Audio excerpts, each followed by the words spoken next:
ये है Agaro HD 1120 2000 watts professional hair dryer with AC motor. ये आता है 3 अटैचमेंट्स के साथ, कॉन्सेंट्रेटर, डिफ्यूज़र और कोम।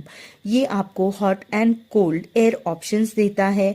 ये 2 स्पीड्स और 3 टेम्परेचर सेटिंग्स के साथ आता है। इसे both men and women use कर सकते हैं। अमेजॉन पर इसे 4.4 स्टार मिले हैं। इसे 9400 लोगों ने रेटिंग्स और रिव्यूज़ दिए हैं।